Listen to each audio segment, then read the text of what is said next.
Hello friends, સ્વાગત છે તમારું અર્ચના કિચનમાં. મિત્રો, જ્યારે પણ આપણે બજારમાંથી આવા શેકેલા ચણા ખરીદીએ છીએ ત્યારે આપણા મનમાં ચોક્કસ એવો વિચાર આવે છે કે સૂકા ચણામાંથી શેકીને કેવી રીતે આવા ક્રિસ્પી અને સોફ્ટ ચણા બનાવતા હશે.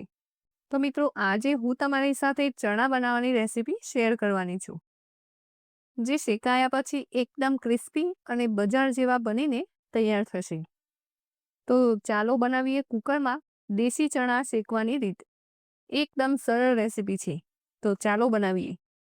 તો બજાર જેવા ચણા બનાવવા માટે મેં અહીંયા થોડા કાચા ચણા લીધા છે.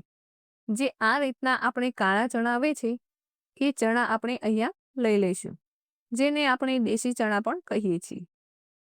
તો તમારે જેટલા ચણા બનાવવા હોય એટલી ક્વોન્ટિટીમાં તમારે ચણા લઈ લેવાના છે. ચણાને આપણે સારી રીતે જોઈ લઈશું. ચણામાં કોઈ દાણો ખરાબ કે એવું હોય તો તેને કાઢી લઈશું.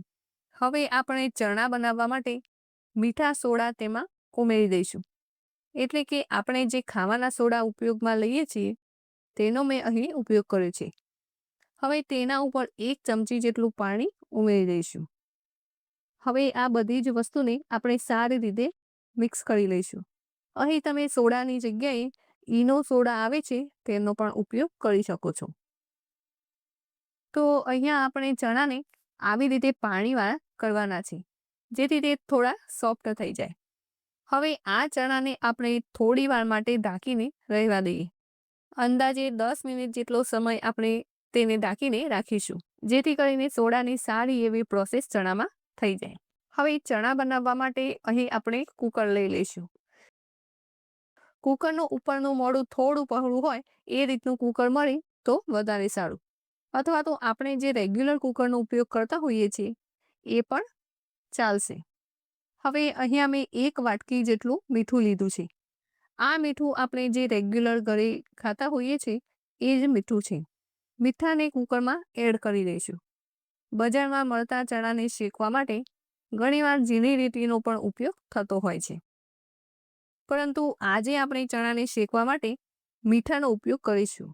તો હવે કુકરને ગેસ ઉપર મૂકી દઈશું. અહીં આપણે કુકરના ઢાંકણની રીંગ કાઢી લેવાની છે, કેમ કે આપણે ચણાને શેકતી વખતે તેમાં પ્રેશર નથી બનાવવાનું. તો પ્રેશર ફ્રી એકદમ સરસ હીટ આવશે અને ચણા એકદમ સારી રીતે શેકાઈ જશે. અહીં મેં ચણાને શેકવા માટે કુકરને ગેસ ઉપર રાખી દીધું છે. સાથે તેમાં રહેલા મીઠાને સારી રીતે શેકી લઈશું. મીઠામાં ભેજનું પ્રમાણ વધારે માત્રામાં હોય છે, એટલે અહીં આપણે મીઠાને પહેલાં સારી રીતે ગરમ કરવું પડશે. અહીં તમે મીઠાને ખૂબ સારી રીતે ગરમ કરવાનું છે. આ રીતે તેને સતત હલાવતા રહીને ગરમ કરી લઈશું. તો હવે આપણે ઢાંકીને રાખેલા ચણાને જોઈશું તો ચણામાં પાણી સારી રીતે શોષાઈ ગયું છે, એટલે કે ચણા શેકવા માટે તૈયાર છે. બીજી બાજુ આપણું મીઠું પણ સારી રીતે ગરમ થઈ ગયું છે. તો આ રીતે તમે હાથ રાખશો તો તમને ખ્યાલ આવી જશે કે મીઠું સારી રીતે ગરમ થઈ ગયું છે. તો હવે આ સમયે આપણે તેની અંદર ચણા એડ કરી દઈશું. ચણા એડ કર્યા પછી તેને સારી રીતે મિક્સ કરી લઈશું. અહીં આપણા ચણા થોડા ભીના છે, એટલે તેને મિક્સ કરવા ખૂબ જ જરૂરી છે. તો અહીં 1 મિનિટ પછી ચણાને આ રીતે સતત હલાવતા રહીશું.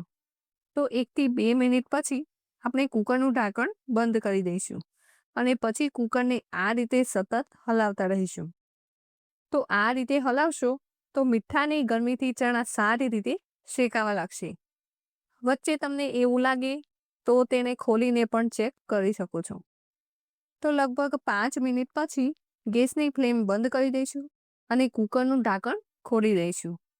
તો તમે જોઈ શકો છો બજારમાં મળે એવા એકદમ સોફ્ટ ચણા બનીને તૈયાર છે.